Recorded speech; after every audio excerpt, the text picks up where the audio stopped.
Hello guys, আসসালামু আলাইকুম। সবাইকে আশা করি সবাই অনেক অনেক অনেক ভালো আছেন। চলে আসলাম নতুন আরেকটি ভিডিও নিয়ে। আজকে আমি বানাবো একদম ঘরোয়া পদ্ধতিতে চিকেন রোল। চলুন এত কথা না বাড়িয়ে ভিডিওটি শুরু করি ছোট্ট একটি ইন্ট্রোর পরে।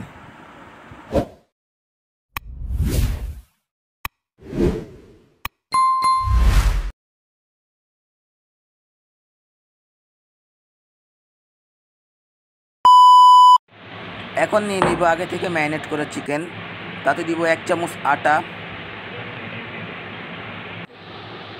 সামান্য পরিমাণে লবণ, এরপর দিব সামান্য পরিমাণে লাল মরিচের গুঁড়ো।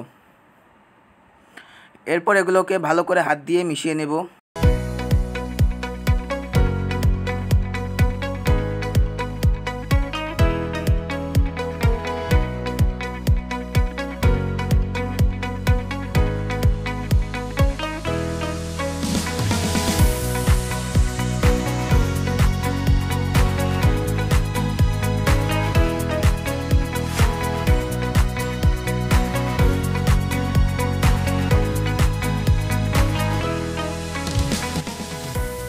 এবার চুলা জ্বালিয়ে ফ্রাই প্যানটা বসিয়ে দেব।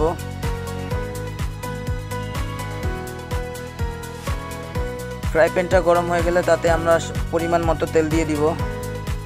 এখন তেলটা ফ্রাই প্যানের চারপাশে ভালোভাবে ছড়িয়ে দিব।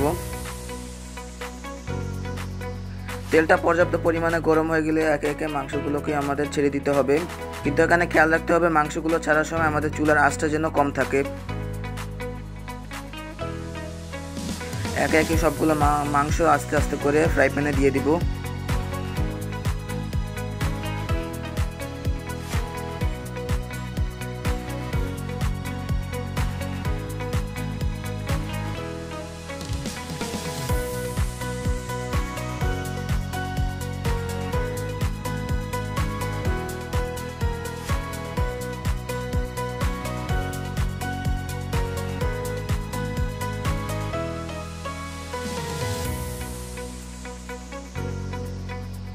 মাংসগুলোকে এখন আমরা যখন এক পিঠ ভালো করে ভাজা হয়ে যাবে তখন আরেক পিঠ উল্টিয়ে দিতে হবে এবং উল্টিয়ে দিয়ে আমরা এটাকে ঢেকে দিব যাতে মাংসটা সিদ্ধ হয়ে যায়, ভিতর থেকে কাঁচা না থাকে।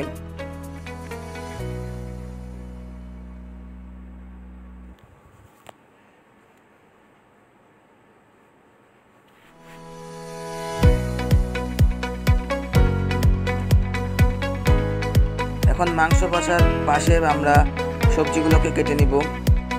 এখানে আমি পেঁয়াজ আর কাঁচামরিচ নিয়েছি, আপনারা চাইলে অন্য কোনো ভেজিটেবলসও ইউজ করতে পারেন। পেঁয়াজগুলো কিন্তু আপনারা এই স্টাইলে কাটলে রোলের সাথে অনেক খেতে মজা লাগবে। ইন্ডিয়ায়ও কিন্তু এরকমভাবেই কাটা হয়, তাই আমি আজকে এই পদ্ধতিটাই ট্রাই করলাম।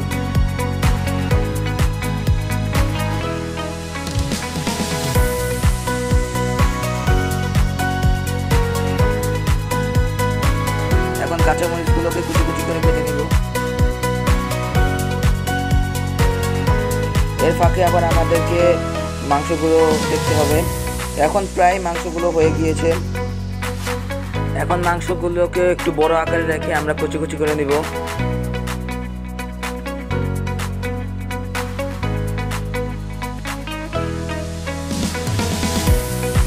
এই যেখানে পেঁয়াজ কাঁচামরিচ আর এই যে হচ্ছে ভাজা মাংস। এবার আমরা এখন রোল বানাবো। তো রোলের জন্য আমি আমাদের ঘরে বানানো রুটি নিয়েছি, তার উপরে দিয়ে দেব একটা টমেটো সস।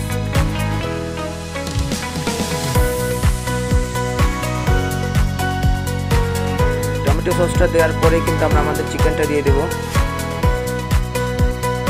এখন দিব ভাজা চিকেনটা।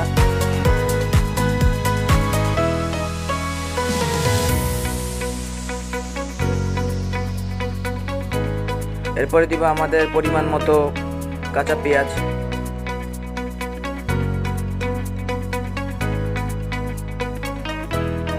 এরপরে দিব কাঁচামরিচ।